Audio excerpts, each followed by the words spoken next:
Don't let YouTube decide what information you get. That's your choice. YouTube is deleting our videos and cuts you off from a source of honest reporting. Make sure you don't lose access to NTD's news content, and take a quick moment to subscribe to our newsletter so no matter what happens here, you'll keep your access to a trustworthy news source. In France, protests against the COVID vaccine health pass continue to grow. This past weekend, hundreds of thousands of people came out into the streets. NTD correspondent David Vives has the details.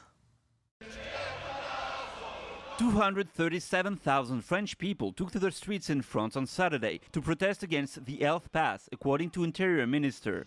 More than twice as much as the turnout at the first protests nearly a month ago.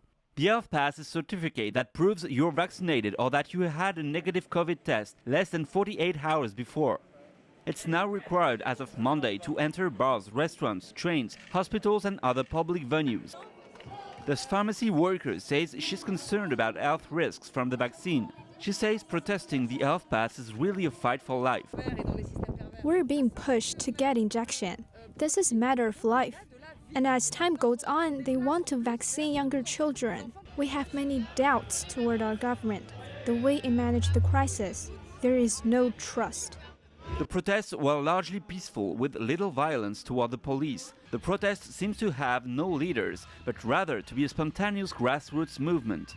This police union spokesman says the government is using policemen to check people's compliance with the health pass. Now we'll have people who are considered lesser citizens. This is lamentable. Most of my colleagues are disgusted. They will now control the people's health pass in restaurants, rather than doing their jobs arresting bad people. What happens if someone doesn't have a pass? We are told by the new law to arrest the restaurant owner. That's incredible. In South France, the protests have increased over the recent weeks. In the city of Nice, the number of demonstrators may be 4 times higher than last week, according to local media. We're absolutely aware of what is happening in the world, that France is going towards a very dangerous path. We really see a lot of people here. This is now or never. We have to mobilize. Meanwhile, France's health minister said 45 million people have been vaccinated for COVID, and that this kind of mobilization saves lives. The anti-pass protests look likely to continue, with more scheduled for next Saturday. David Vives, NTD News, Paris. Some of the Texas Democrats that fled the state to block a voting integrity bill are suing Republicans, who they say caused them anxiety and embarrassment. And Democrats are still refusing to show up at the state capitol, blocking a special legislative session. 22 Texas House Democrats sued Governor Greg Abbott and House Speaker Dade Phelan for causing them anxiety and embarrassment. Abbott called for House Democrats' arrest after they fled the state to block a special legislative session, while Phelan signed an arrest order for one of the members. Some of the Democrats say they're being targeted because of their race. The lawsuit alleges that Abbott and Phelan are coercing, threatening, and intimidating them. 50 Democrats left Texas in July to block a Republican election bill. Republicans tried to hold a special legislative session to pass the bill, but not enough Democrats showed up to have a quorum. Some of the Democrats held a rally in Washington, D.C. Friday. They said they would keep fighting the Republican election bill. We're going to fight today, we're going to fight tomorrow, and we're going to fight until this problem is solved. And they'll work together to keep evading the governor. If you're looking for us to telegraph exactly what we're going to do over the next couple of days, we're not able to do that this time. I think the governor would love us to do that, but we're not going to. Texas Attorney General Ken Paxton says the fugitive lawmakers could be arrested when they return to Texas. Phelan adjourned the special session until Monday. Don Ma, NTD News. The New York State Assembly's Judiciary Committee met to address impeachment proceedings against Governor Andrew Cuomo on Monday. This was the first meeting of the Judiciary Committee since Attorney General Letitia James detailed the results of her investigation into sexual misconduct claims made against the governor. The governor will have the opportunity to address issues of sexual harassment, as well as issues relating to use of public resources to write his book, allegations relating to the nursing home deaths and the various statements and reports relating to that issue, allegations relating to preferential access to COVID-19 testing, and any other issues the governor wishes to address. Cuomo has denied any wrongdoing, though he has acknowledged that some of his actions may have made some people uncomfortable. And a Sunday rally in Philadelphia's Chinatown drew lots of attention from residents and onlookers. The purpose of the rally? To encourage people to reject the Chinese Communist Party. NTD News was at the scene. The rally was in support of the 380 million Chinese people who have quit the Chinese Communist Party, or CCP, over the past 16 years. The rally organizers said she also wants to raise awareness of the CCP's many atrocities. She gave us one example.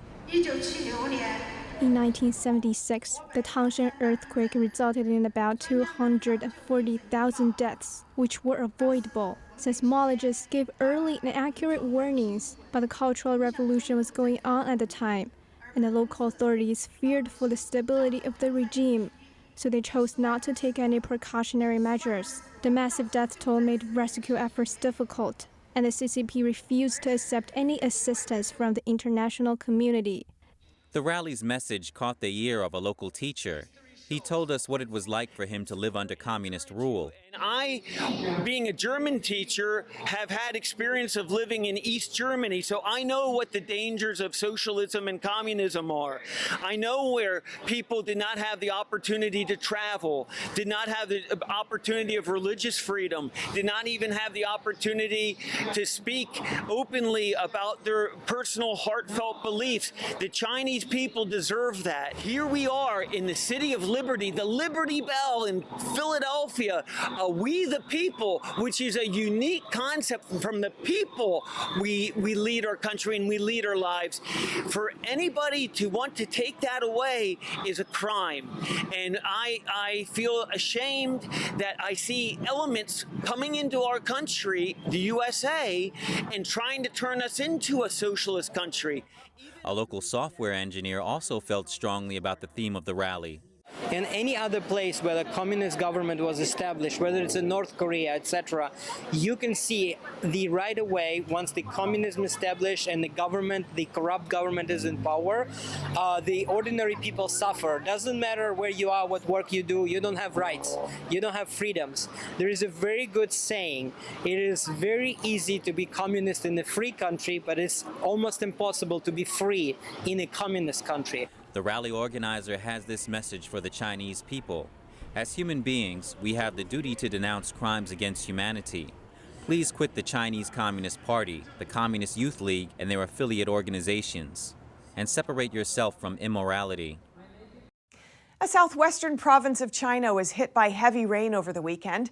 Again, the local authorities discharged water from reservoirs through the night without warning, giving people no time to evacuate.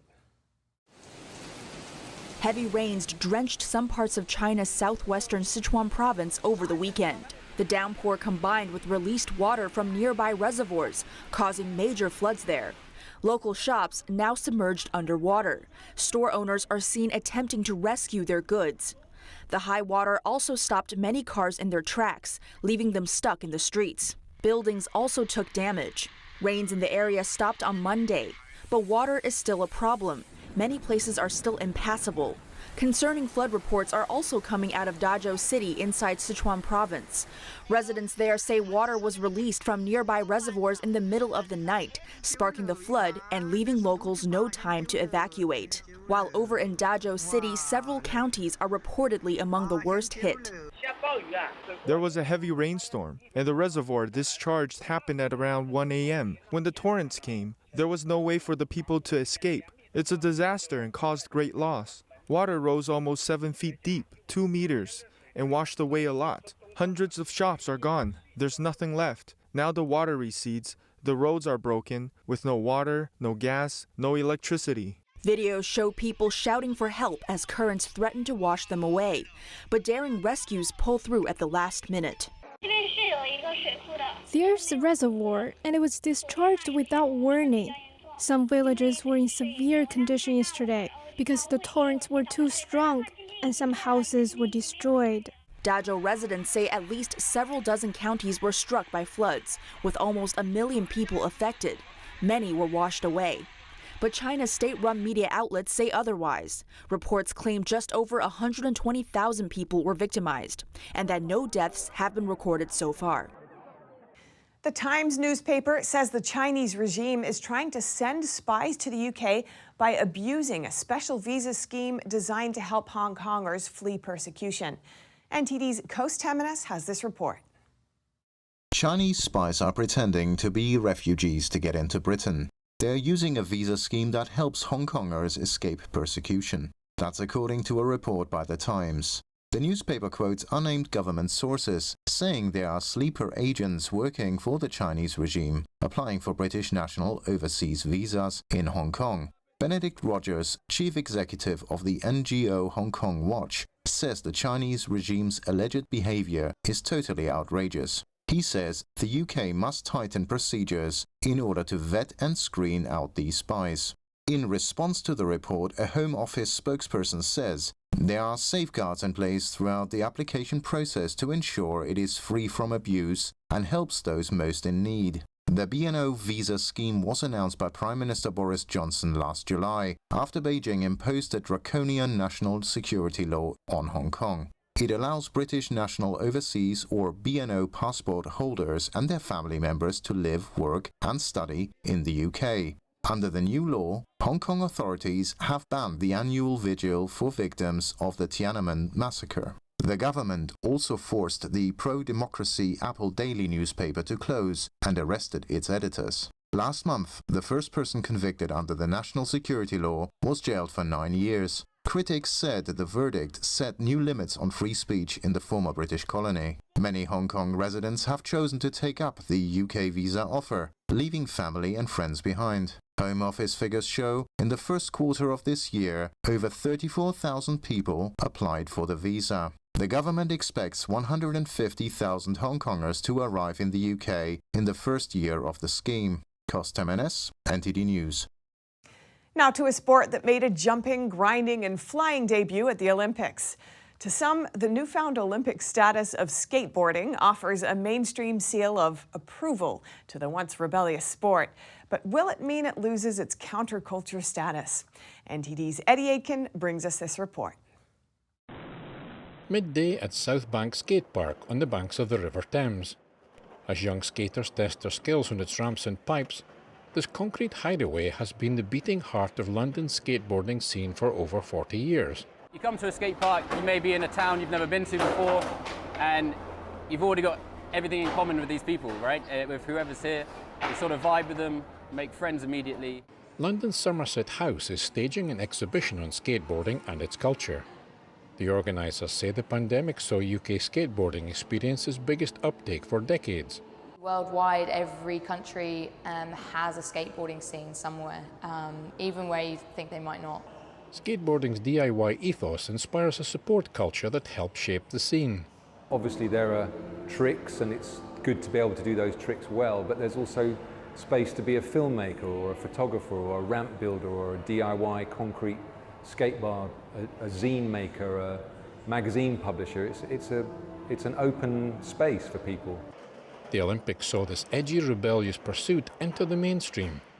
It's one of a number of attempts by the International Olympic Committee to appeal to a younger audience, and it could shape public perception of the sport. It's something very relatable to those that don't skate, because everyone that doesn't skate has heard of the Olympics, whether they do sport or not.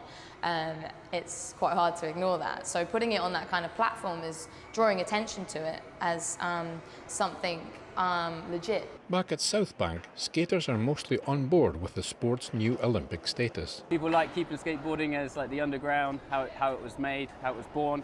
But I think going into the mainstream, as it is now, it's good, lots of money, people can make a living from it now. I think a lot of skateboarders are annoyed because it's like supposedly killing off the culture, but in a way it's making the culture even bigger and it's just adding to it.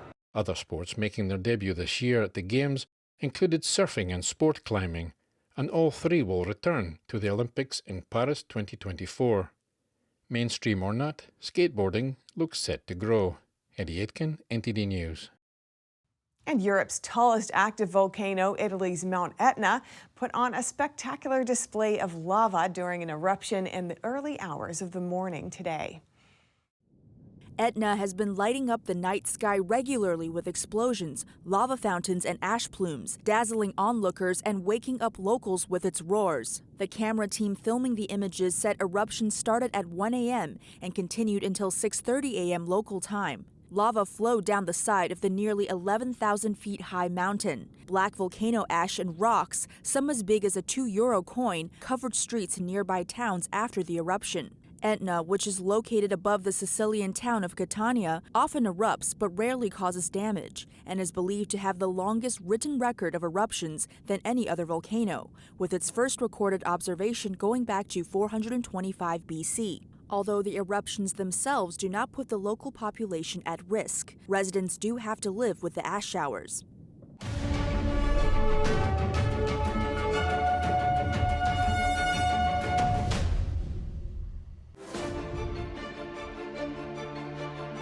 Everything that's reported on television isn't always true, but it should be. NTD, the power of truth.